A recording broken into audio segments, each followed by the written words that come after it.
So my name is Laura Marsh. I founded Nova Conservation a little over a year ago, and it started with a certain direction, and then it kept pivoting, and then COVID hit, and then pivoted again. So long story short, we wanted to be an experiences database where you can find either a research opportunity or an ethical ecotourism trip. And now we're kind of refining it to be a database of just organizations to verify that they are who they say they are, and they are giving back to the planet, and they're doing the best work possible, so that people can then find those experiences, and the verified organizations can post their experiences. So for early career conservationists that we're not getting taken advantage of. So from my point of view, this is an interesting discussion. This will be a great discussion, but it's also like market research as I try to figure out what people need in a database like this, what will most serve early career conservationists, but also the nonprofits, the NGOs, and the organizations that are really, truly doing the most effective conservation work. So that is who I am. I will let Chris, I'll let you go next and introduce yourself. Hey, thanks, Laura. It's good to speak to you again. So my name's Chris Catola. I am the head field research coordinator for Fauna Forever. We're a Peruvian NGO. We work in the Madre de Dios region of the southeastern part of Peru. My job when I'm in camp, which is going to be in about a month, I'll be back there, finally back to camp, thankfully. My job in there is overseeing all of our sort of research activities and specifically working with birds, bats, and herps. That's sort of my daily job when I'm back in the field. So that's the basic introduction to my job and where I come from. Awesome, thanks, Chris. I will introduce, I'm just going to go in order of my screen. So Gail, would you like to go next and introduce yourself? Yeah, hi, my name is Gail Sanchez. I am a wildlife biologist. I've been in the field about 10 years now. Right now, my position is the lead inland wildlife biologist for the Bay Mills Indian community in Michigan. And I also run an Instagram page that kind of has turned a little bit into also some outreach for younger biologists. So that's kind of how I got involved in this.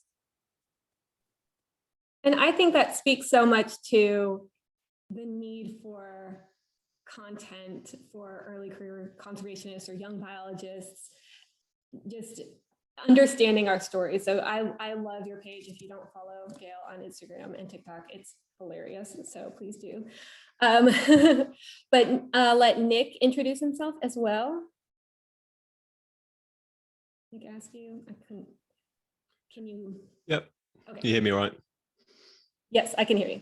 Cool. Yeah, hi guys. My name's Nick Askew from Conservation Careers. We are careers advisors for people who work in nature conservation, largely kind of early career conservationists or people who are mid-career switchers. And I guess we work across the industry and across the globe. So we help people coming out of university, people switching careers. We also work with experience providers, volunteer internships, conservation NGOs, university institution trainers as well. So I guess we're sort of across this space and really interested to help. And just to flag, Laura, your audio for me is coming in and out a little bit, but it might just be me. Honestly, it's probably not. It's Zoom for my computer. I have tried everything I know to update it, and it's fairly annoying.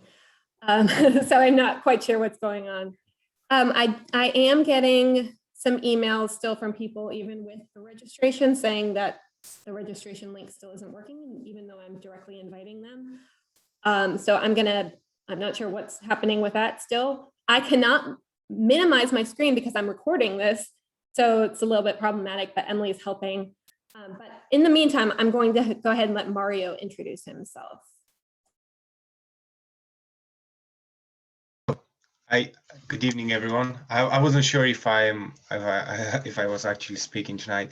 Anyways, I hope you guys can hear me well. My name is Mario Shimbov. I am one of Nova Conservation's interns, actually.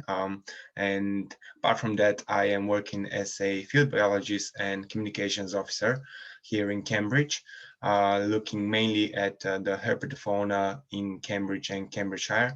And yeah, I'm excited to be here tonight. Here are some of some experts on conservation careers, and specifically how to get a foot in the door in the sector.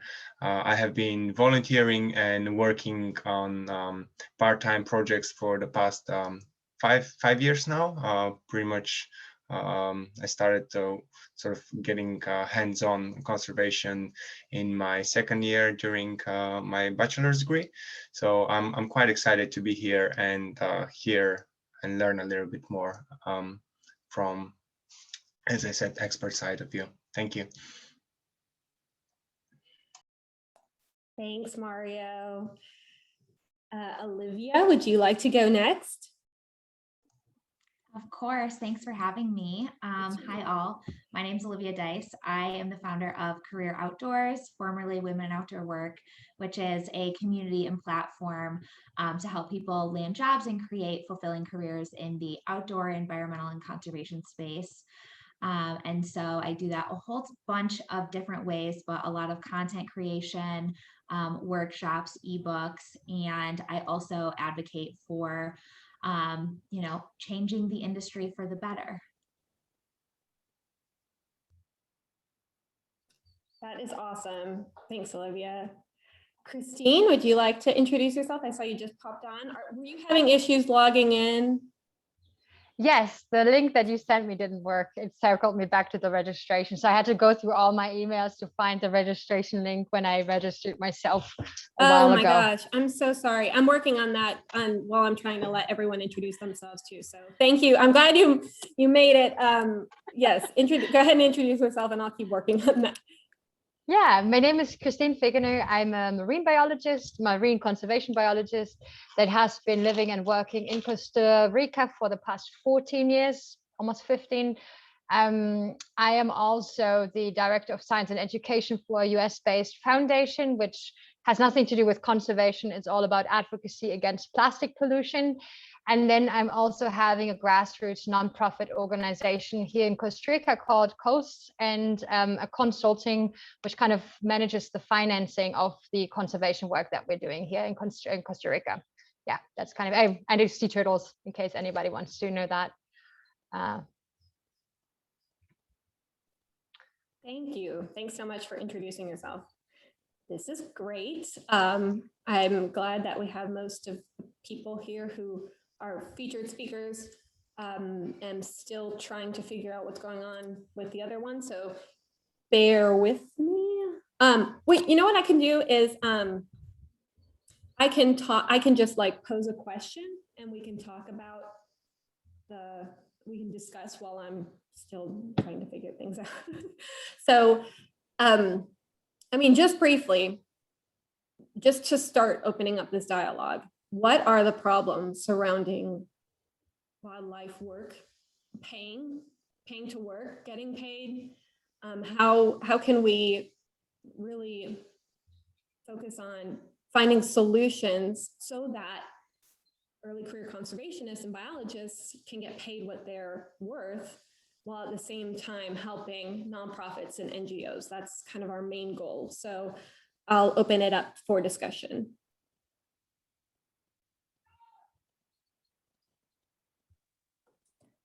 So I guess I'll go ahead and start the discussion on that idea of these unpaid positions. I think that it's just gotten to the point where it's become very problematic, where positions are either very low pay or completely unpaid. And I personally have worked some of these positions. I've worked positions where I've gotten paid a stipend of $15 a day, $20 a day, and I've worked those positions for 6 months. And while they a lot of times will provide housing, you run into a lot of problems where because you are unpaid, you don't really hold a lot of value in the project's eyes. And a lot of them will try to, but when you're getting paid by the day and you're very sort of cheap to keep on, they will work you for long hours that their biologists are not allowed to work because they're limited. Say you're working for U.S. Fish and Wildlife or you're working for a state agency, they're limited to a certain number of hours, or if they're working more hours, it's an hourly rate. And yet they have these technicians like myself, like others, who are on a daily rate, $15 a day. So if you work a 10-hour day, it costs them the same as if you work a 16-hour day. And this leads to things like biologists and technicians, by these technicians being expected to work these long hours, being expected to work without a lot of days off. I've worked some positions where I've done consecutive 16-hour days with a day off maybe once every 3 weeks if we were lucky. And, that's hard for technicians. I'm very grateful for these positions. I learned a lot, but they're mentally taxing. They wear down technicians. They just make, your love for the work kind of go away over time. It's hard to keep doing these. And on top of that, when these positions are unpaid, it limits the people who can be in those positions. It limits minorities. It limits all kinds of people who can't afford to do these positions if they have bills to pay, if they have debt, that kind of thing. So that's kind of my first outlook on that. Can I actually? Sorry. Oh no, go ahead. So yeah, before we start discussing, could we at least set the ground rule that we're talking about? What country we're speaking of, because I don't know if everyone is from the US. Also, where is the work based? Because I think this is exactly the massive difference, I think, where I don't want it all be painted with the same brush, right? Yeah. So a governmentally financed job in the US is not the same as a grassroots organization that is trying to keep afloat in Southeast Asia, for example. And I think so if you guys make comments, so maybe you can just say, this was in the US, and it's just some background, so we actually have this very differentiated discussion about it later on. Yeah, I was just going to add, I think in a similar vein, is that it's really hard because obviously trying to parse out where somebody is in their career, it's fluid. It's not a definite thing. But I do think, what you were describing, Gail, is probably someone who's sort of at a slightly more advanced stage of their career. They're probably not like a senior level, but they've probably graduated. They've probably got a significant amount of experience already, and they're trying to get more. And a lot of organizations are probably looking at them that maybe they can take advantage of that. It's cheap free labor, essentially. Whereas someone who is at a really early stage of their career, they may not have even graduated yet, and they literally have almost no field experience at all. Their situation is different as well. So I think as you're saying, we have to identify what country it's in. That's very important, and what the economic situation is like for that organization, not only in terms of the funding they can get from foundations, but even from the local government. But then we also have to identify who are we talking about? Are we talking about really young, maybe 18 to 22-year-olds? Are we talking 29, 30-year-olds, that kind of age group?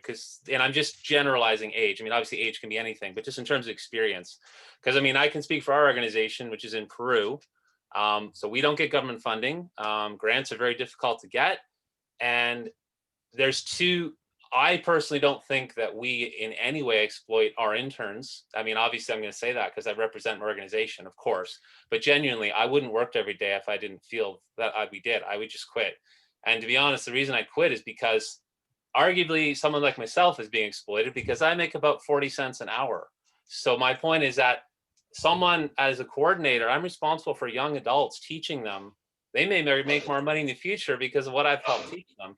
So you could argue as an employee, maybe I am letting myself be exploited, which is a separate subject under the whole umbrella.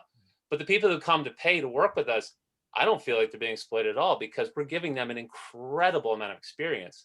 Having said all that, it's very true that an organization such as ours unintentionally can discriminate against some minority groups who are in a lower income situation. And that is horrible. And it's something that our organization is trying to work toward, but it's tough. And I'm sure every organization would like to increase that. So there's so many parts to this conversation. I'll just say that it's really important to identify what part of that conversation you're talking about. It's really complicated. It's not something you can just paint with one big brush and say it's good or it's bad. Really, really complicated. That's my input for now. Yeah. Can I build out from that as well? Yeah. Yeah, because I totally agree actually with what you both said, but Chris, I think resonate most with you. It's just such a big sector. I think we're describing lots of different things when we talk about volunteering. In some ways, I think, Gail, what you're describing to me is like almost interning. You know, you're kind of in-house getting experience within an organization. And some people use that term as well as volunteer, quite rightly. You know, there's volunteering where you're just supporting a cause. You might be out doing tree felling or digging a pond or whatever it is for a conservation organization, you know, as just an experience, having fun.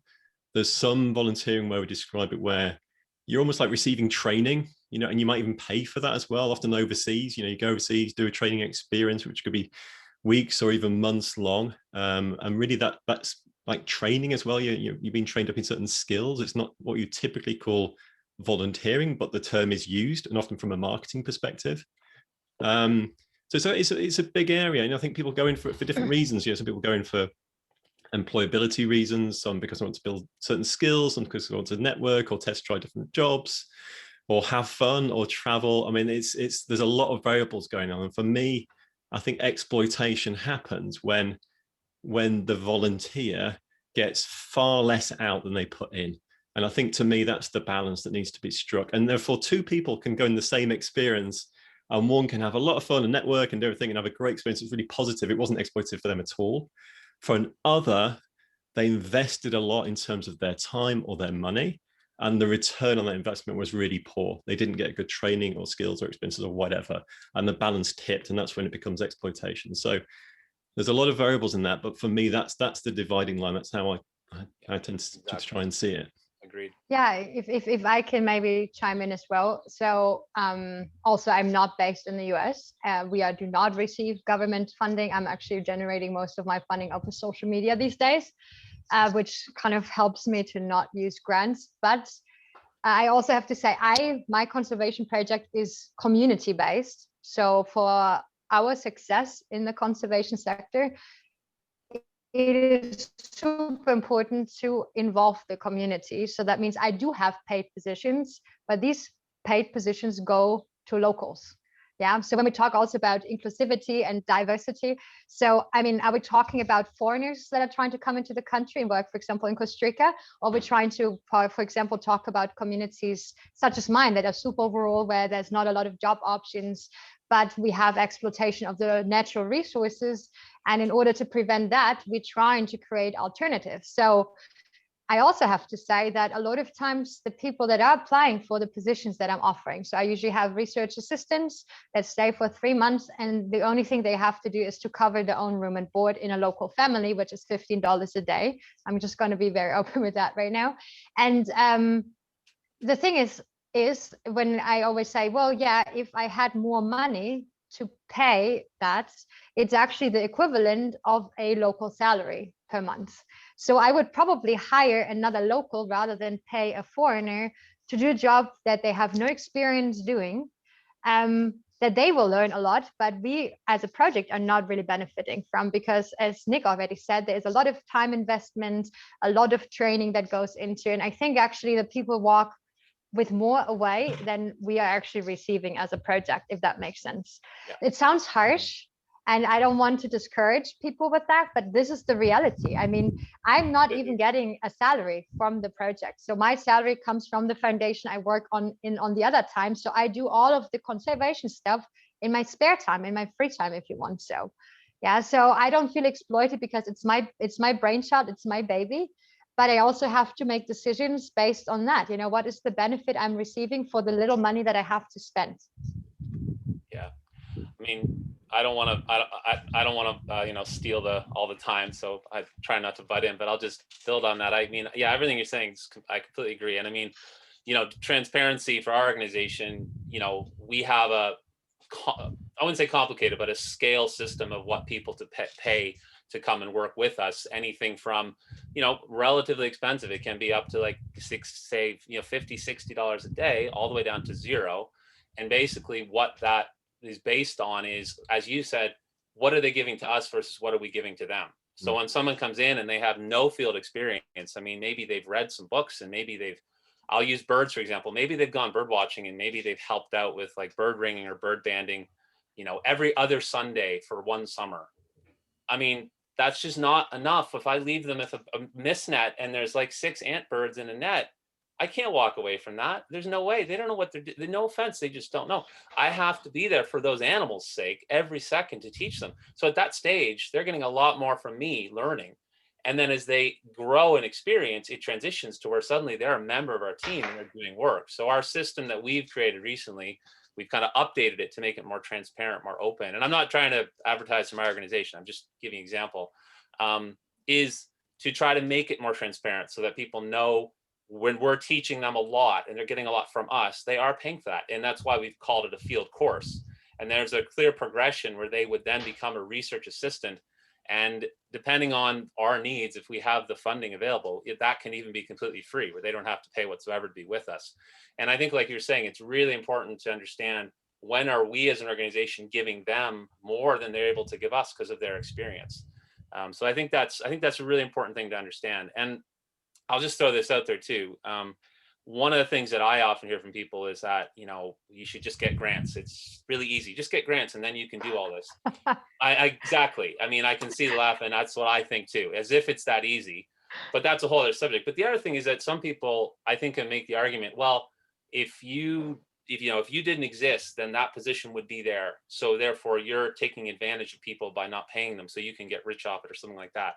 I'm sure that happens in some parts of the world. I'm sure that happens in some organizations. We know those exist, and those ones should be exposed. But for many organizations, I can certainly say, I think probably in the tropics, especially Latin America, probably Africa, Asia, if those positions weren't there because people can pay to come and be a part of them, they just wouldn't exist, period. They're not stealing things away from other people. They just wouldn't exist without it. So once again, I think, as we said a few minutes ago, it's important to understand where in the world we're talking about, and of course, what career stage we're talking about as well. That's really helpful, Chris. Thanks so much. Those are really good points. I want to speak to a few things about that. First of all, the grant situation. I had a conversation with Francesca Trotman from Love the Oceans, and it was an open clubhouse discussion around this issue of volunteering and paid work. And she said that grants, I mean, they're already hard enough as it is. You're competing for grant funding for all these nonprofits, NGOs, but the grants don't pay for people to stay on site to help. They don't cover overhead, they don't cover cost of living. So a lot of times, even if you do get a grant, and if you're fortunate enough to receive a grant, it doesn't pay for what you need the volunteering to pay for. It doesn't always work out. So grants are an issue.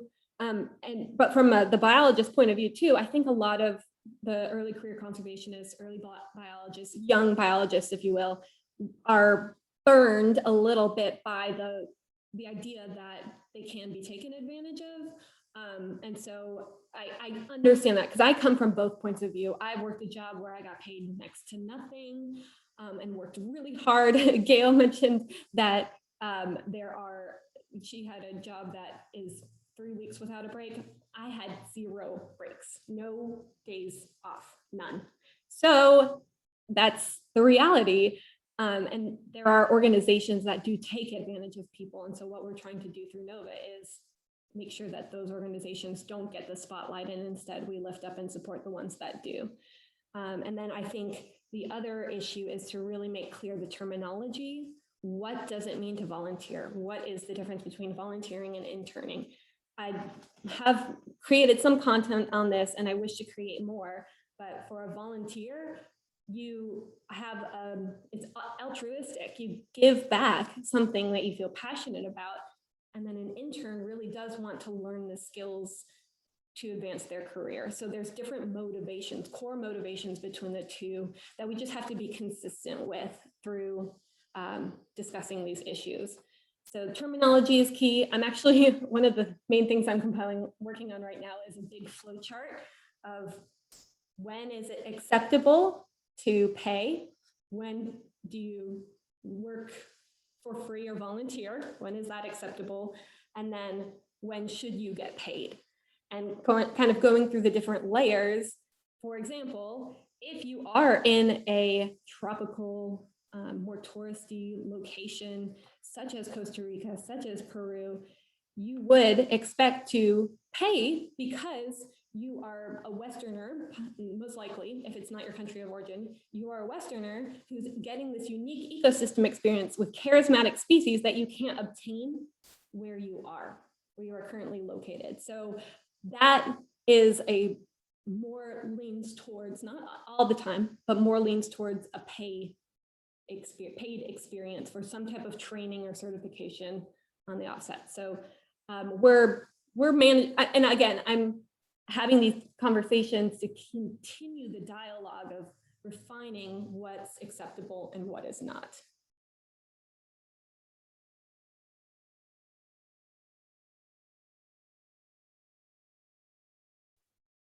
Does anyone else want to speak up on that?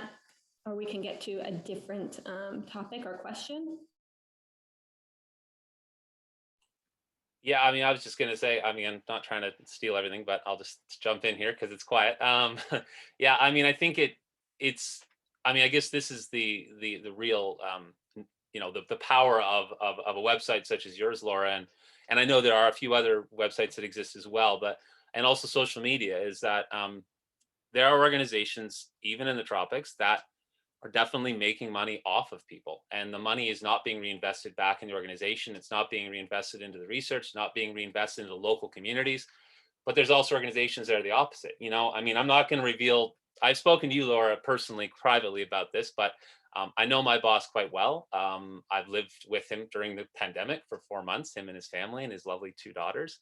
And the reason I am still don't have an issue with him and the organization that I barely get paid is because I know there is no money. And I know that we put all of our money back into research. Is there a salary that exists for myself and for him? Yes. Is it substantial? God, no, not at all. And it's nothing. It's not anywhere near what we deserve for what we do. So in terms of whether people who come and pay us are being exploited because somehow the money is going into somebody's pocket so they can drive a Land Rover and take, you know, vacations in Fiji, absolutely not. If we didn't charge, we just would not exist. We would just shut down and be gone. And all the research we're doing would be gone. And all the opportunities we provide for people would be gone. But I'm sure there's people, I don't personally have one I can think of off the top of my head, because thankfully I haven't dealt with this, but I'm fairly confident some of the people on the panel or some of the people watching this could probably think of situations where they probably have been involved or know very well of organizations that are the opposite, where the experience for the interns or the volunteers is poor, the research or the work being done is questionable, and the money going into somebody's pocket is very high. So those situations have to be exposed. So that's one really important thing that a website such as yourself and even people interested in volunteering or interning abroad or within their own country have to do their own work on and research, is try to make sure that they're putting their time, and if it is their money into it, is into a really good organization. Well, what I have to say, I don't think, just thinking about it, I could not come up with an actual conservation organization where the money is going into the pocket of this one person. It's actually the kind of the mediator ones, you know, that are good at marketing, because we grassroots organizations are actually really shit at marketing our volunteer position. So we depend on those really shitty mediator companies that charge, you know, we, for example, like if I would have somebody else marketing my positions that I'm literally not even like the lady that is providing room and board to my research assistants is receiving $15 a day, which goes straight 100% to her, right? So we as an organization don't even see anything for that. But if I have a mediator organization, they would probably charge you $80 a day. And you would pay it because you feel good, because you think it is for something good, it goes to the project, but it actually isn't. Because what we see is exactly those $15, and the rest goes into the pocket of the person that owns that particular company. I can think of hundreds of those companies, to be quite honest, because they do have the skills in marketing and we don't. But yeah, I don't, like, even the shittiest conservation projects, they're usually shitty because there's sometimes, you know, some knowledge that's not existent, but they also just barely keep afloat from year to year, trying to make ends meet, and just with the little bit of volunteer money that's coming in, and it goes into pretty much staying operational at all. And if they would go down, none of that would exist anymore, like Chris said already. Yeah, I mean, I'll just say that, I mean, I won't name the organization or the website, obviously, but our organization, Fauna Forever, So I actually came down. I've got my job through coming down as volunteer. Like I'm kind of the good news story out of it, I guess. That I came down, I enjoyed my time. They enjoyed having me, and they offered me a job after that. But I found the organization through one of those intermediary organizations that you're referring to. And one of the reasons that we no longer work with them is because about 70% of the fees was going to them. So they don't do conservation themselves. They have a website, they market very well, and they they filter those funds. And it was very hard for us. So we've lost income in a way, but at least when people come now to us, it's going to us and to our organization. So yeah, I know exactly the type of websites and organizations you mean, and they definitely exist, no question. Yeah. I think a big keyword in all this I heard earlier by, I think it was you, Chris, is transparency. I think that's so Yes. key in all of this.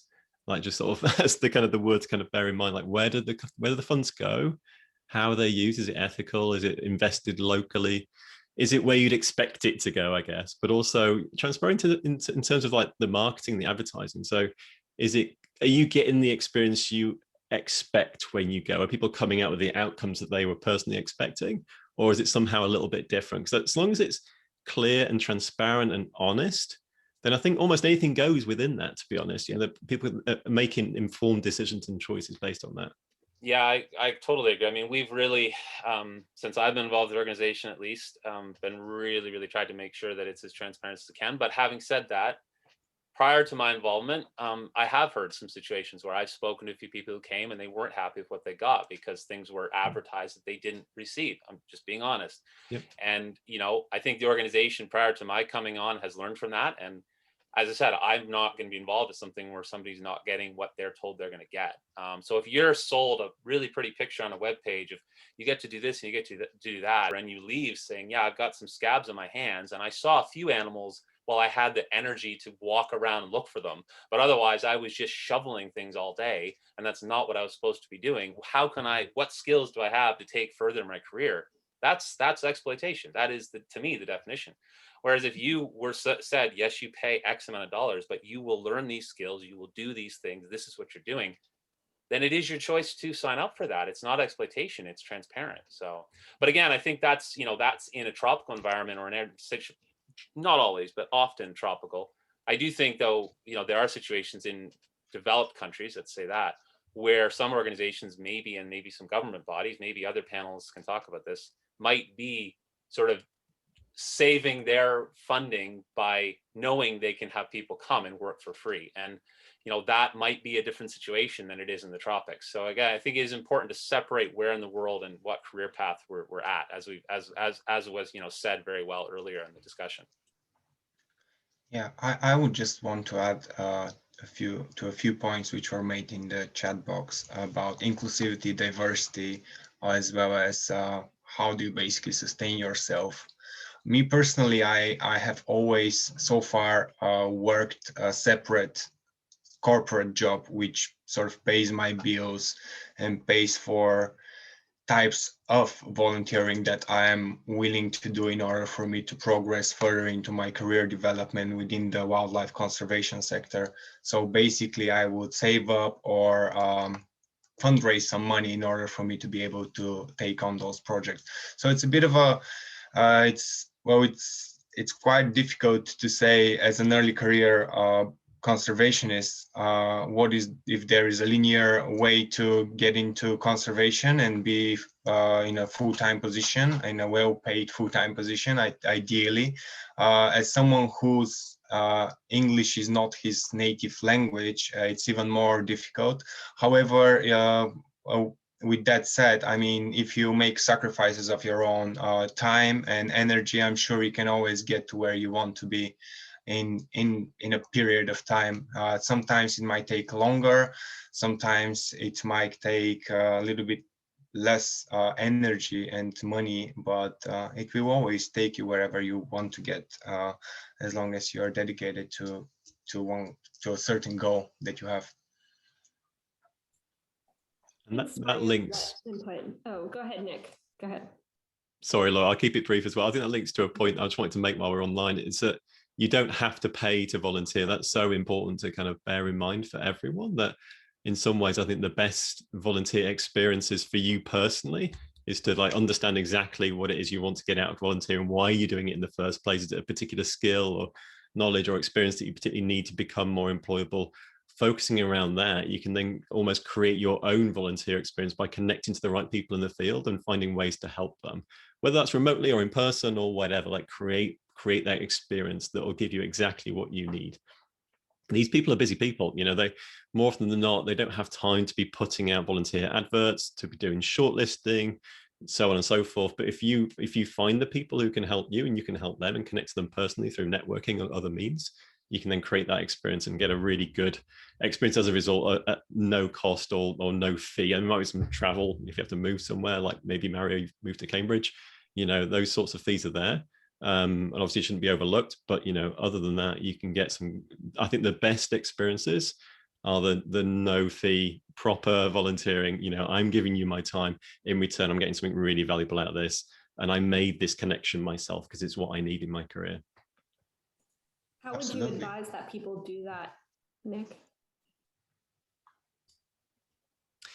Yeah, so let's really stepping back and understanding, you know, which job or which niche do you want to kind of land in? Because having a niche and having a focus is really going to help you to become more employable in a really competitive space. I always liken it to being like in the Olympics and trying to get a gold medal. You know, at the beginning of your career, if you go for every event possible, you know, the chances are you're going to be up against people who are competed and trained for those specific events, right? And they're always going to outcompete you. So you need to find your event, and volunteering is part of that at the beginning, in just test driving different things and seeing, you know, which place you like the most. Having found your niche, it's quite easy then to figure out what are employers looking for within that chosen job or area or roles that you're kind of focusing in on. What do you have and what do you need? It's the bits you need that really might be best picked off using volunteer or internships or some additional training, whatever that might be. But being really super clear on the job, what your gaps are, how you're going to fill them. And then from there, finding experiences that are going to help you to deliver good outcomes, you know, around those chosen gaps. So let's say you need to do, I don't know, radio tracking of bats in Costa Rica or something like that. That's what employers are looking for your chosen area. Who's doing radio tracking of bats in Costa Rica? You know, who are the best people doing that? How do I find them? Well, Google and LinkedIn takes you an awfully long way. You can then from there, you can find their email addresses. You can reach out to them, have a chat with them, you know, and then figure out if there's a way in which you can help them, you know, and you'd be surprised how often that can be quite successful, actually. Not blanket bombing, sending 100 emails out, you know, the same thing to 100 people and hoping one of them sticks. Being really clear, this is a niche, a gap I need to fill.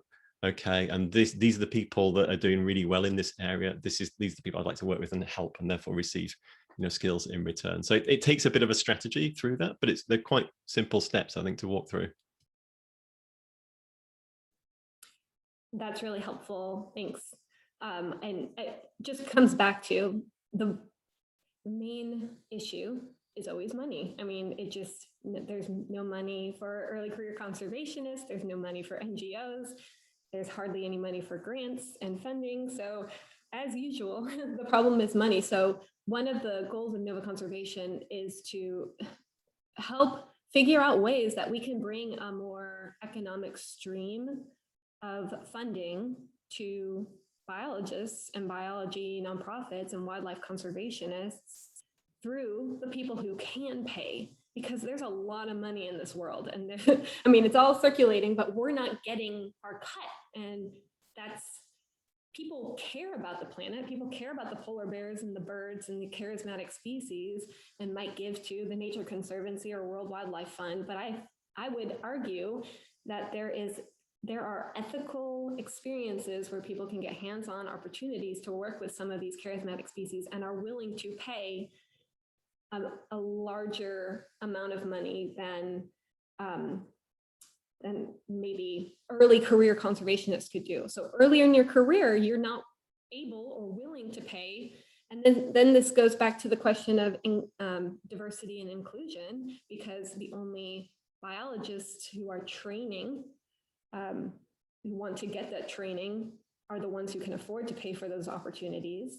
So, I mean, I had a good discussion with Olivia about this, and it really is about a marketing tactic. So if you're an early career conservationist, perhaps without training, without experience, you should find those volunteer opportunities where you can work for free.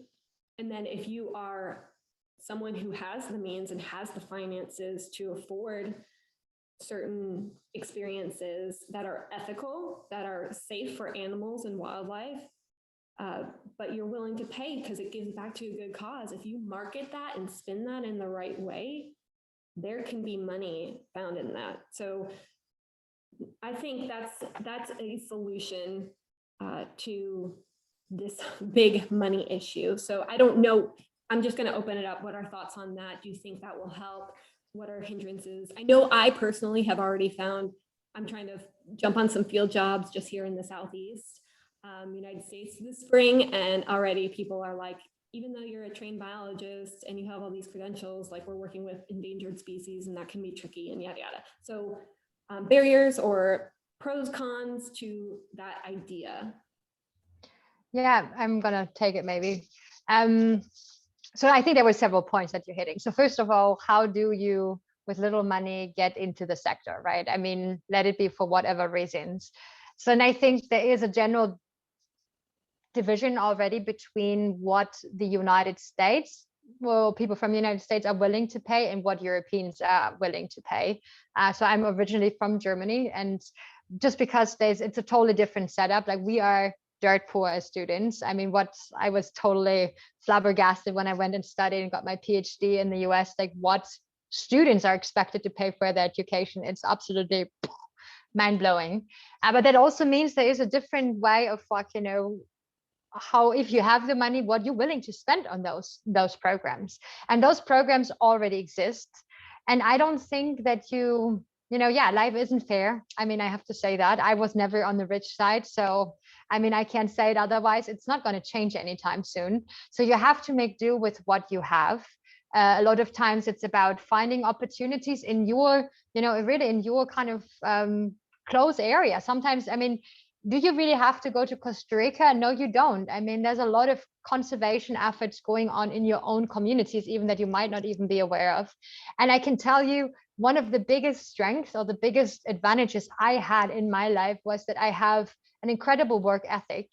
And that is something that, everyone commented on no matter what job I did. And I started interning with like 13, 14 years old in a zoo. It's like, I know that everybody knew I'm a hard worker. And so a lot of times once you get the foot in the door at one organizations, because I mean, once you kind of make an impression on me, you have access to my professional network as well, right?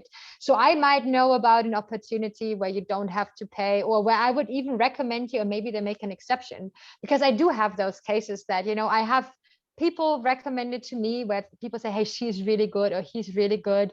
I know that he can't afford it. Like, could you maybe do something? And sometimes it's possible, maybe there is some funding, but it's really about you personally putting in the effort and kind of really giving you everything and kind of sticking out of the masses, because you also have to envision we're getting a lot of volunteers in some projects. So if you have those paid for work and kind of more those volunteerism type of works, which is a lot in sea turtles, it's not really that I'm expecting anything of my volunteers. They come to pay, but this is also different stuff or thing than like my research assistants, right? So right now I don't even operate a volunteer program. But sometimes we have like up to 800 volunteers per season. So I will not remember anybody in there. So if you're one of those people, unless you're like super positive or super negative and you don't want to be the negative person, if you're the positive person, like that means like I will remember you. Like, oh, remember Ashley? Like she was the one that, while it was pouring down, was still running to the hatchery and helped me, even though nobody else wanted to come out. So this is the one thing. And the other thing is, I don't think it's easily fixed, the whole funding problem with conservation, because there is just not enough money to go around. I mean, people really think there should be. I mean, that is totally my opinion, but I always refer to it as if, conservation is like a big black hole, right? We do not have a product in the sense that people understand that they can buy and take home. We don't even really provide a service. I mean, of course we provide a service, but not really. Like we don't give a massage, we don't fix your refrigerator or something. So that means we have money coming in, but that isn't really kind of, turning around anything to the community other than, of course, we're protecting our planet, but hey, who cares about that, right? So that means it is an issue of funding. And if you have any ideas, hey, I'm happy to hear about that one, but I don't think this is something that will be fixed anytime soon. But where I get really passionate and allergic to, and I think this is why Laura got me invited, is that every single time I'm posting about our opportunities on social media by like the young crowd of upcoming conservationists about like, how dare me that I'm actually charging for this opportunity. And I think there's so little awareness of what the situations look like. And I think this is really the big problem. And you won't get those insights unless you go out and work with us and actually see that I'm not rich. I'm employing locals more than anything, because this is really important. And you will understand if you get to my project why that is so important. And also that, you're not really paying that much, because Costa Rica is an expensive country, and $15 a day for 3 meals and a room and board is actually nothing. You probably won't even be able to live from that in the US somewhere. So, but you're able to get it here. So, it's just really difficult to be so condemned by some people without them even knowing the situation, the realities of conservation, really. Yeah, I would just say, first of all, Laura, I think that every single panel from now on, you should have Christine on, because she's amazing. I'm just that's first comment. Second comment is, to build on what Christine said is, I think there are opportunities that you can, and this is also what Nick was saying, there are some really amazing opportunities in most people's backyards to volunteer and gain experience. Again, it depends on where you are, what you want to do. It's not that simple. I mean, I'll give you 2 examples. I work with both bats and birds, so it's very easy to go out and get some experience with birds. If you're really committed and you're willing to go up your weekends and get up at 4 a.m., you can do that in the summer, okay? Now, bats can be harder. I mean, in the UK, it's very much easier. I mean, in not COVID times, but normal times, it's easy. In North America, because of white nose syndrome, it can be much harder. So I'm not making a blanket statement. It does depend, but there's often ability in your own backyard to get experience. And speaking, from like using our organization as an example, if someone emails us and applies and says, again, I've got almost no experience, when they come to us, we're putting a lot of effort into teaching them. So of course we're going to charge them more. If that same person volunteered for 2 years in their own, or even one really intense field season in their own backyard, and then sends an application in saying, I've extracted, 4,000 birds, I've done this, I've done that, now I want to come down and work and get a tropical experience.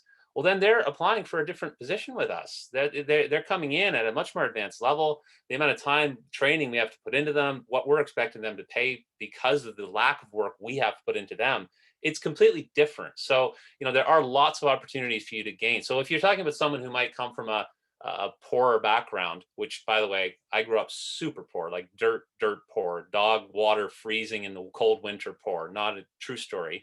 So, there are ways to get to this by getting experience through your own life where you can, and then using that to get forward.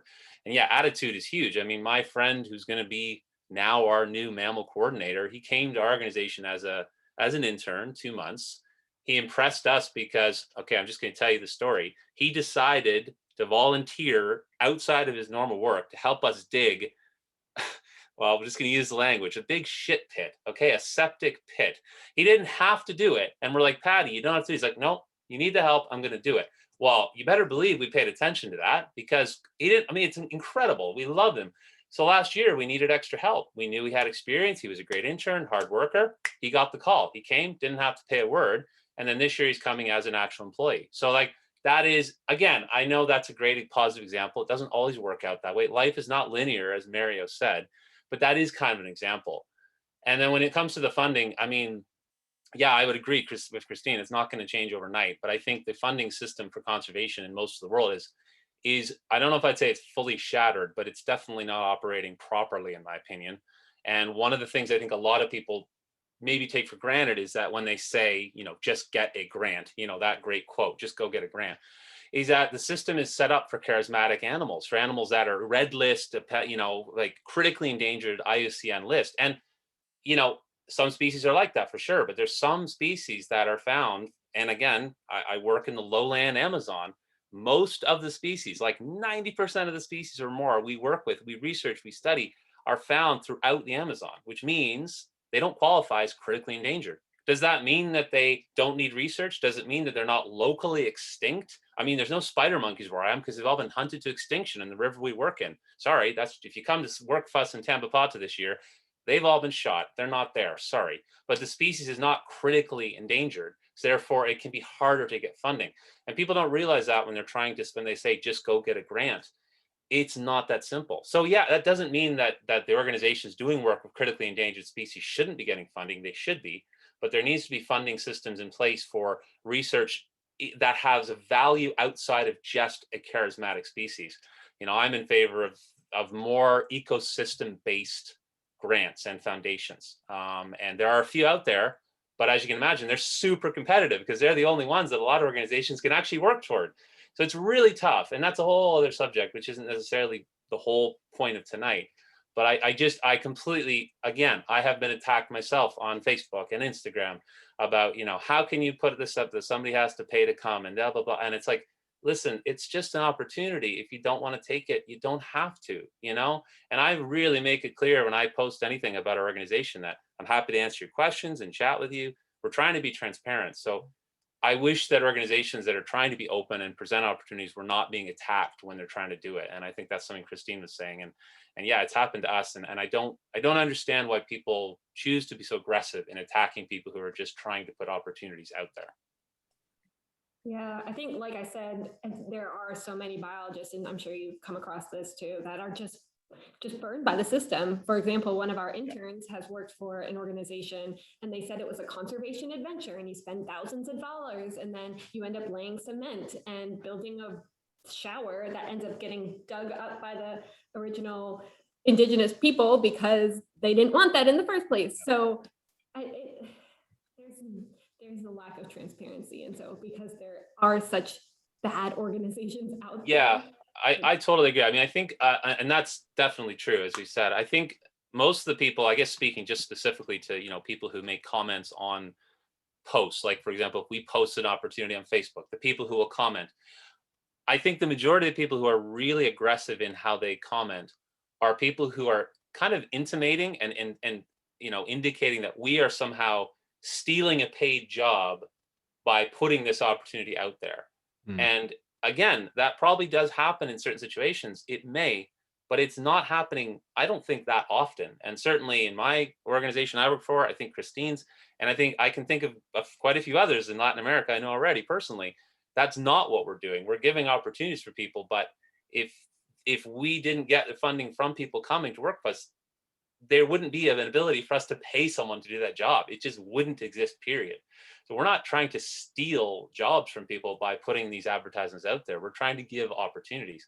So I just think when people are reading about this and commenting, you know, take a step back. And even if you in your life, you're frustrated, you know, maybe you're, you know, you graduate, you don't have a job and you're upset, I don't blame you. Like I said, I'm barely making any money either. It's really hard. We're all in this together. You don't need to attack someone who's trying to put an opportunity out there. You can be critical of the system without attacking organizations. You know, they're separate things. You know, that's, I think it's really important for people to take from, hopefully from this conversation moving forward.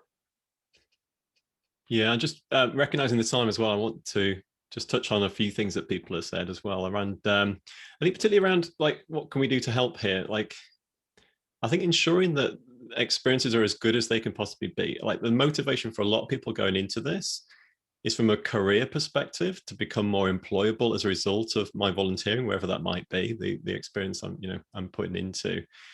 And I think there's a real kind of need within the market for improving the kind of the employability outcomes of a lot of the participants on these things. So if you look at what employers are really looking for in the market, core skills like communications, project management, fundraising, yada, yada. You know, you see these are transferable across many different roles, you know, whatever your niche, whatever your area might be.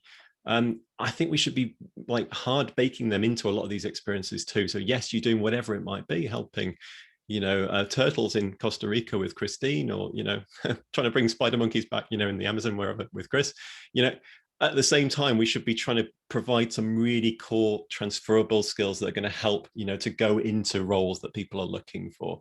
Because I think the risk is often that we provide experiences where when we're training people into stuff which actually there aren't jobs, there aren't roles to do this actually, beyond actually almost the experience provider and the people who are providing those training as well. So there's kind of a bigger need, I think, to sort of step back and say, actually, if we're going to redesign great experiences for people to make them more employable, what is it we should be doing with them, and where should we be taking them even, what sort of things, should be they engaging in? There are things that people want to do and want to see, and that makes total sense. And the charismatic species and the amazing tropical places and that sort of stuff are really important, and they should be out there and doing great work and working to ethical standards. But what else can we put on top of that? But beyond all that, if we want to help people and help them to become more employable, there's, we should be looking at this from the perspective of what do employers want, and what are the jobs that are out there that we're feeding people into. I would sorry, Laura, I'll just say quickly, I would agree with what you said, Nick, for sure. I mean, again, I don't want to speak for Christine, and I'm not trying to, but I can just, she might feel the same, but I can certainly say for our organization, things such as marketing and report writing, we just would have a lot of trouble doing that for every, teaching them those skills to every person, because we are so overwhelmed ourselves because we're a small organization.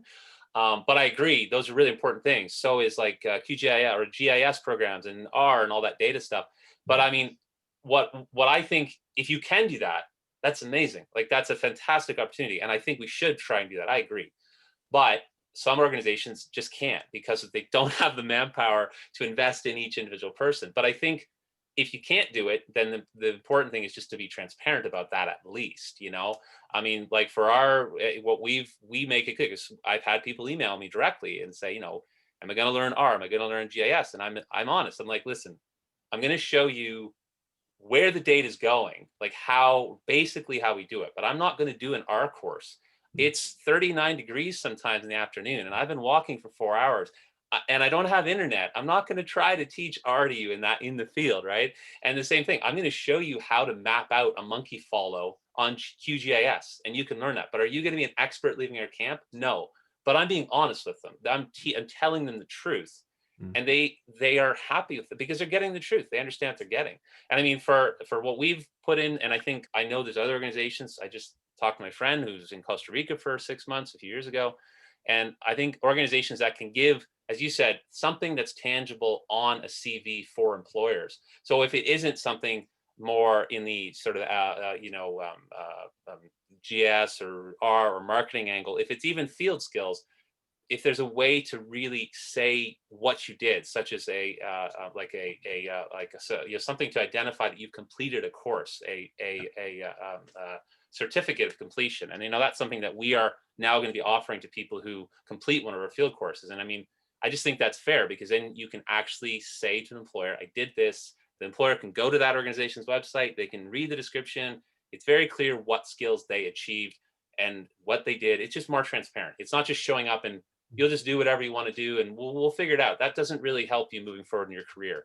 Having definite skills you did and achieved is what can help. So I would definitely agree with what you said there, Nick, for sure. Yeah. And I think also, like, beyond that, maybe we can provide access to online training alongside the hands-on experience that you guys are doing. So you don't have internet access, you don't have the time, it's 35 degrees, but maybe the guys can do an R training course before they come, and they're provided access to that, maybe as part of your experience, or while they're there, or after, or what I mean? There's a mix of remote and. I mean, I agree, and I mean, I know speaking that is a good idea, and I mean, I think there is more and more, thankfully, for whether it's GIS or R or any of those types of things, there are more and more open source ways people can learn on their own as well, which is good. And I think one thing I know that we do, and I think a lot of good organizations do with their time, is try to provide post program support, which is to say, I'm transparency again here. Like it's a long story, but where I'm staying right now in England, the internet is not working. So I had to actually go to a friend's apartment to get the internet so I can be on this. You didn't need to know that, except for the fact that the person I'm actually staying with, my friend, is a former intern who came down, and we have maintained this friendship and helping him and supporting him and talking to him. And we do that with a lot of our people, because we get a personal connection with them. And I mean, good organizations, now again, as Christine said, 800 people, you can't do that with 800 people. That's crazy. But organizations that have smaller levels will keep that connection with them and help them in their career and continue to give them advice and help that. So I think that's another way these smaller organizations, the good ones, can help propel people and forward them in their career. I think everybody that I work with, I view it as, I want you to leave here with something that you will help you in the future. I don't view you as just a minion. I want you to actually get something out of this. And I think a lot of the good organizations would feel that way about their people. Yeah, to kind of chime into this, so I totally agree with both of you. And as an example, so since I don't operate a large volunteer program anymore, and I have just my research assistants that are international, but for the locals, it's the same thing.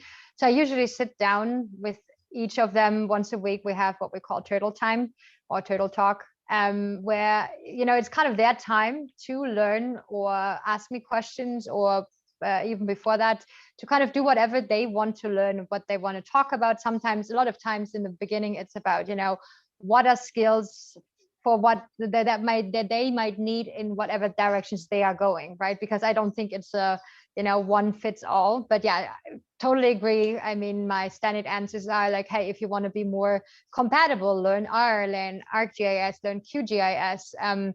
In the case of like marine science as well, like endangered species observation certificate or passive acoustic monitoring certificate might be helpful to kind of get a job, but it's really up to them what they want to get out. So I have some people coming up and asking me, hey, can we try to write like a little article? I was like, sure.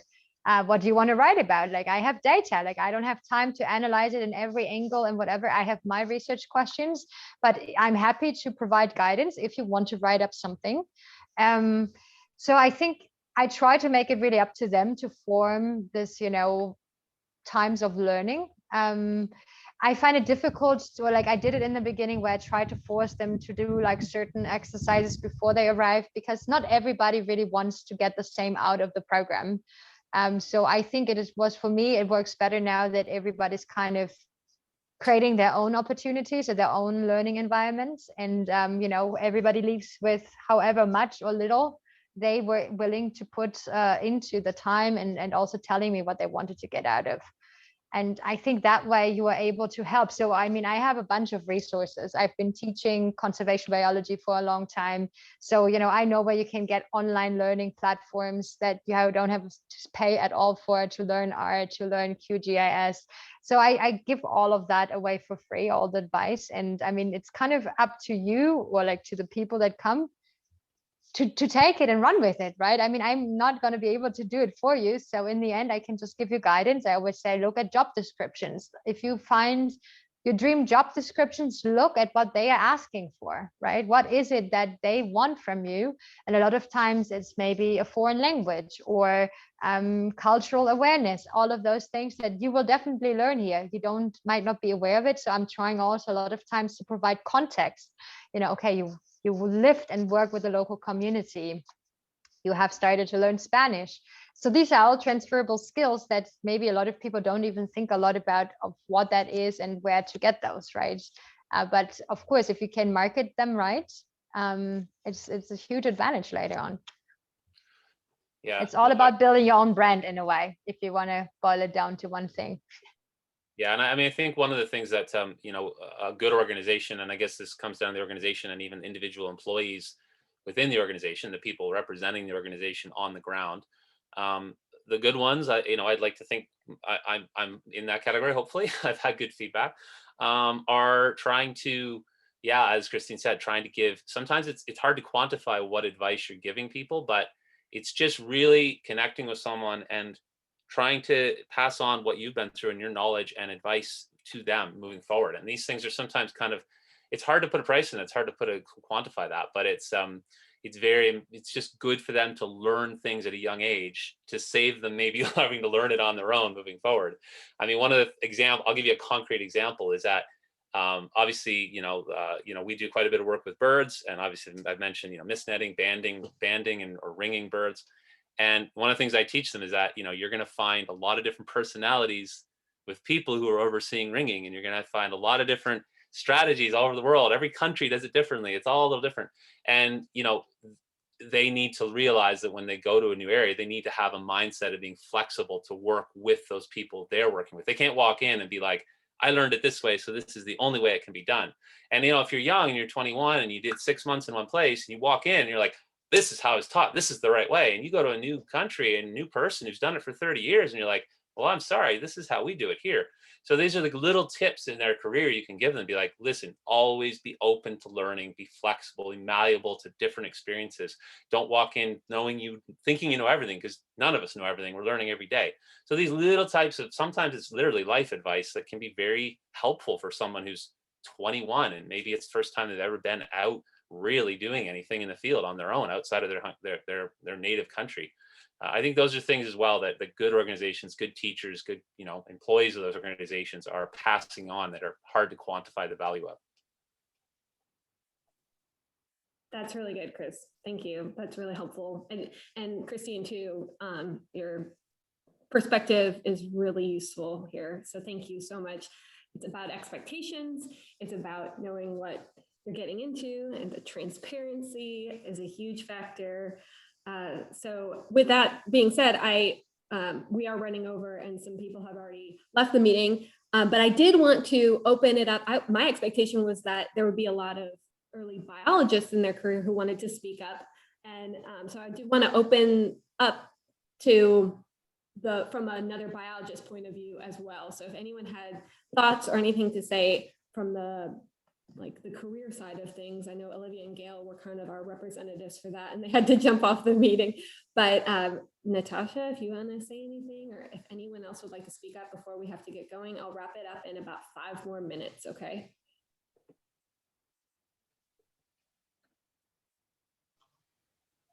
I believe I can say a few things as ahead, an early career biologist and a recent graduate. Obviously, I think it's misleading, the fact that we are not really being taught on those career development skills at university, on university level. Therefore, once we graduate, we are in this big open world of opportunities, and we don't really know what to grasp on, unless, as Nick mentioned earlier, we have this niche and we know what we want to specialize in. So I believe it takes some time before you really know what you want to do and how you want to get it, until you actually get there. So from what I have taken in these last few years in my sort of career development, I can definitely relate to all of you. And yeah, it's not an easy journey to work in conservation and to have a full-time position in conservation. It takes time, it takes patience, and as long as I believe, as long as you're passionate about what you do and you're not in it for the money, then I believe it will all work out at the end. Yeah, thank you.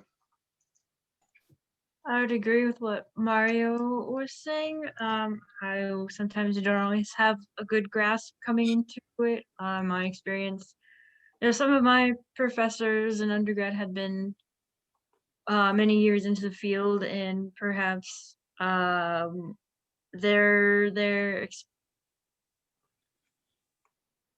is the sound working?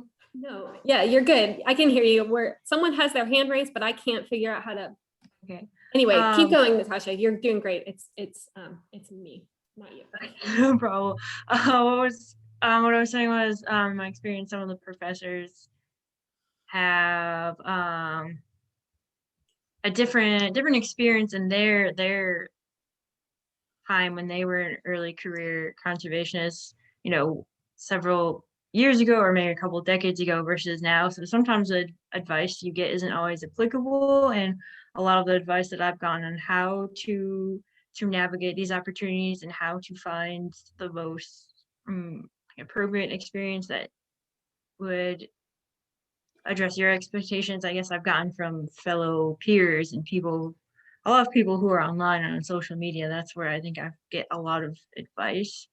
I don't know if, coming into the field as an early career conservation, I didn't get as much of a kind of guidance into how to navigate the opportunities as I was expecting. Can I? Sense. Yeah, can I actually say something to that, Natasha?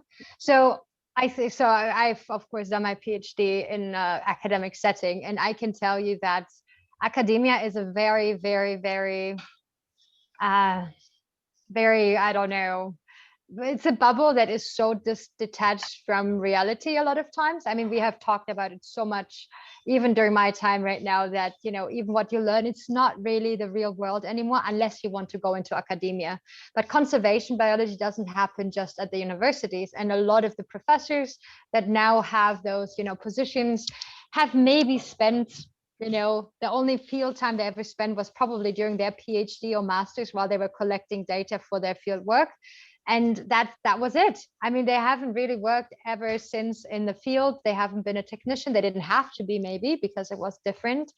And it's just really, you know, so it's very difficult to sometimes bring those two worlds together, because I put it in the comments. I can tell you, I probably would have what I really need from my studies also learned from a library card. I don't know, like reading a good book. It's as sad as that. And I'm sad that so many US Americans pay so much money for their education.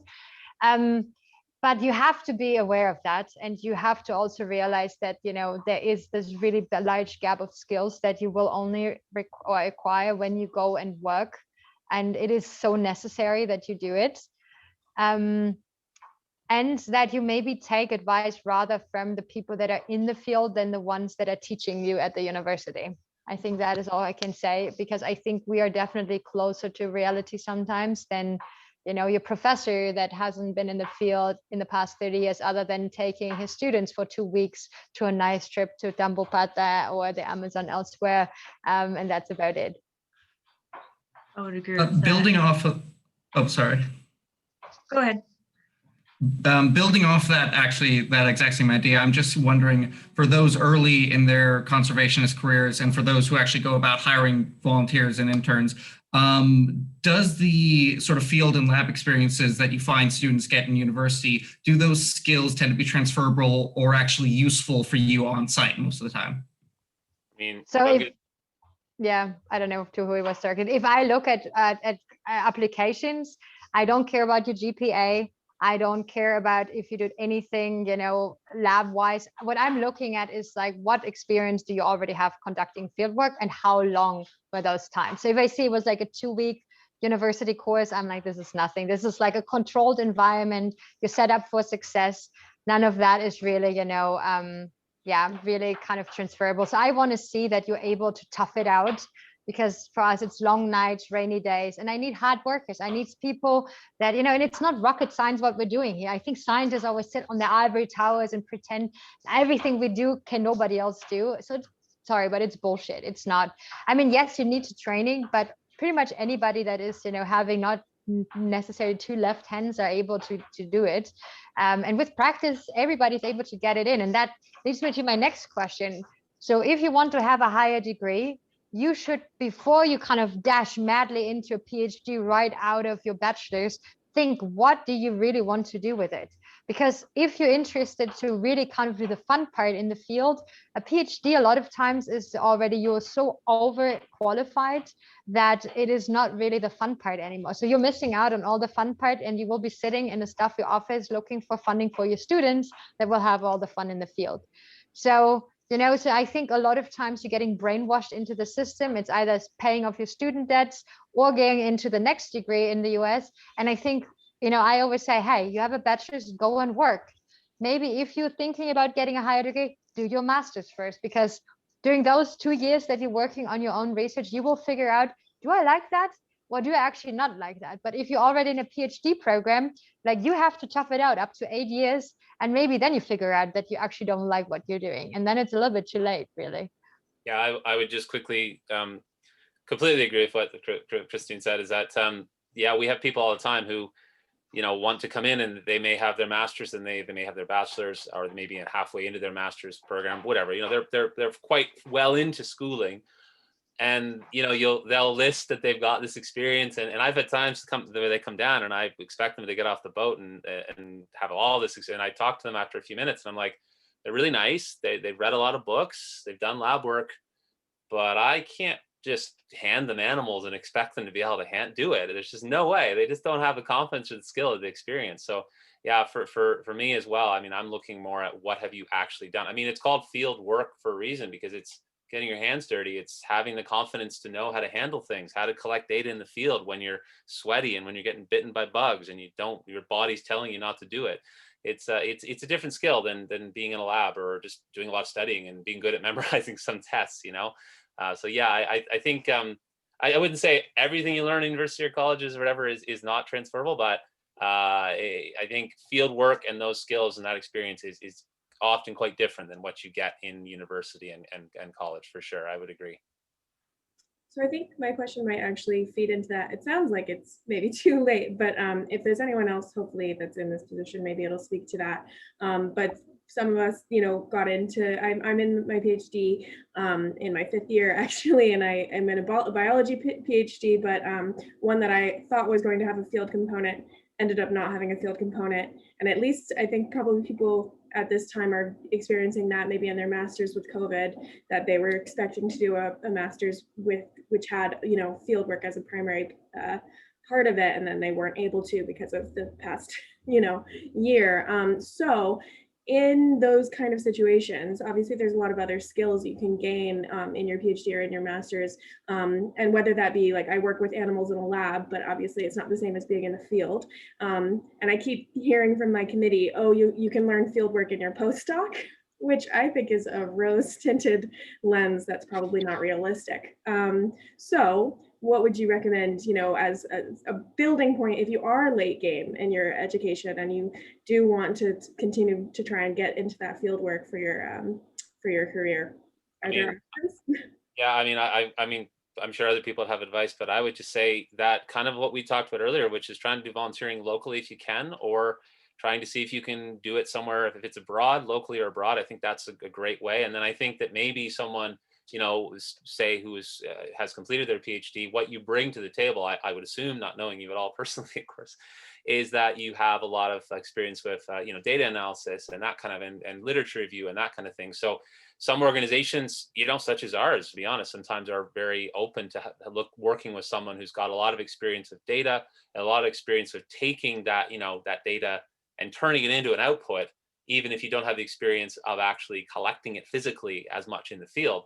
So, we are open to working with those people a lot because our expertise is that literally in the mud, catch this animal, take a measurement, whatever, that kind of thing. Whereas our time and our resources is not sitting in the computer and outputting it. So we're very open in many cases with working with people like that, with those skills, who want to come and be open and work with us. So obviously it's not like I'm saying it right now, there's a project you can take on next week, but we're open to talking to people like that. And I'm going to guess there's a lot of organizations that would be open to that type of thing if you bring that skill set to the table. It's not a guarantee, but I think those are two routes: is local volunteering, which will give you that some experience, and then just putting your information out there and saying that you want to try to work. But you may have to accept that at least at the beginning, you might be working with an organization where you won't get paid at the beginning. You may be gaining that field experience because you're bringing your analytical experience, and then you're getting from them that field experience. So it's kind of a shared experience both organization and yourself are getting out of it. Yeah, and another thing that you can do is at your university, you probably have students that are actually doing field work for their PhD. So a lot of times, we have been helping each other as well. Or like I've seen that I had students from my own university coming and help me conduct my research as a PhD student. And it's usually easier, like insurance wise, and I don't know what else. And there's also funding that goes around within the university that you can probably participate in those, fieldwork things of your peers pretty much, maybe even not going abroad, but just doing it, at home somewhere in your backyard almost. That's helping. And the other thing is, so PhD, you're a little bit overqualified, but for the US Americans, for some reason, a lot of people don't know about it. So there's a really great program. It's called REU that happens during the summer, where there is really extensive, for some of those programs, extensive field work involved. And you even get university credits. It is a little bit competitive, but I will look into that. It's REU programs, research, experience, something. It's from the it's NSF funded. So whoever wants to do such an experience as like a lab in the US can apply for it. They have to say what they would do, what they provide for the students. It is aimed at undergrads and everything is fully paid for. So especially if you somebody, thank you, yes, Laura.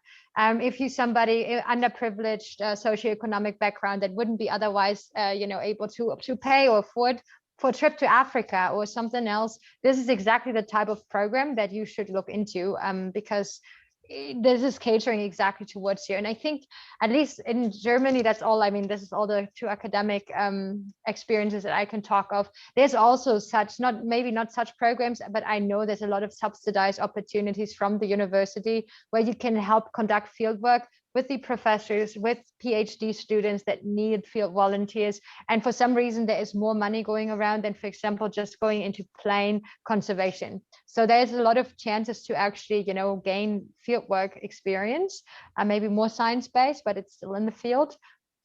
That is not connected necessarily to a NGO, conservation NGO. And maybe just because the comment that Cassidy just made me a little bit sad. I'm not trying to whine. I am creating paid jobs, but it's not jobs for, large people from outside of Costa Rica. So my priority is the local community here because they are also underprivileged. So. I'd like to add something to Erin's question there as well, if you guys don't mind. Like all of you guys who are working in NGOs in the equatorial countries, I truly admire all of your dynamism and like all of the efforts you're putting into this. Like my story is that I'm from France originally, as you guys can likely hear. I moved to Canada for my PhD. Under the expectation that my PhD will have lots of field work. I worked on black bears for 5 years. There wasn't a lot of field work. And then I ended up in what I call the circle of hell of adjuncting, which is like you're teaching biology, which I actually love doing, but it's a circle of hell in the sense that, there's no money. You reapply for your job every 3 months and there's no benefits. There's literally nothing, as you guys probably know, exactly in the same situation as when you're running an NGO and stuff like that. And so it took me 5 years post PhD to finally land a permanent wildlife position with the British Columbia government. So now actually working conservation, I do have benefits and all of that. I have a stable lifestyle, which I truly enjoy. But what I wanted to say is that in the time where I was adjuncting, I was sometimes going into a pit of like despair, being like, am I ever going to work again in wildlife? And the PhD was an issue. And so Erin, I don't want to I really don't want to make you like doubt that choice. But for me, for example, I actually was hiding it from my CV. Like for a few years, I actually removed the PhD from my CV because when you do a PhD, you become pigeonholed into the academic. It's super difficult to come outside of that box once you're in it. And so what I ended up doing on my CV is to split the field part from the actual like research/analysis part, and I titled them differently. And so that way I had like all of my summers and winters that were spent in the field. I named them as a field assistant thing, and everything else that was around like data analysis and stuff, I put them under the education section. But so just make sure that whatever field work you are doing, if you did any, be it like, I don't know, doing like hunting courses or going in the field, doing bird counts, even like, I realize it's not enough for, maybe not enough for NGOs who are looking to actually hire, but at the very least, you can actually set up all of your technical skills on the one side, and that's essential. And when you say, like, I don't know in what area you're targeting specifically, but one thing that I strongly advise people to do when they're looking to work in wildlife and conservation is to open their horizons. So let's say all you want to do is work on sea turtles, for example. Well, stop wanting to only do that and like accept to, I don't know, go work on corals, like go work on algae, go work on water sampling, like anything that can actually give you technical skills that are not necessarily like around your actually favorite furry large mammal or whatever, it's just, yeah. And so I actually encourage people who want to go in conservation to look at general environmental biology as well. Like there are a lot of private companies, environmental monitoring companies in the US, in Canada, that are looking at like mitigation around like industry and stuff. On those jobs, like you're driving ATVs in the mud, you're driving snowmobiles, you're snowshoeing around, you're climbing trees, like you're doing all of those, you're like hauling trailers, you're doing all of those technical stuff that NGOs that are in the middle of the forest will need, like construction experience and stuff like that, like not just the animal side of it. So I would strongly encourage everyone to actually get those specific skills, and then look at it seems to me that a lot of people are like, okay, I want to work in conservation, I'm going to look at NGOs. But NGOs are the least funded of all, right? They're the ones who are struggling the most, whereas government and industry have a lot of money, like way more money actually than NGOs. So I know that most of you guys work for NGOs, and I apologize for even trying to stray like some applicants away from you, but I feel like it's important that the field gets some how do I call that, kind of broaden their horizons on that. So if you guys want to work in conservation, there was another comment that was saying something along the lines of, if you make enough efforts and all of that, it's going to work out.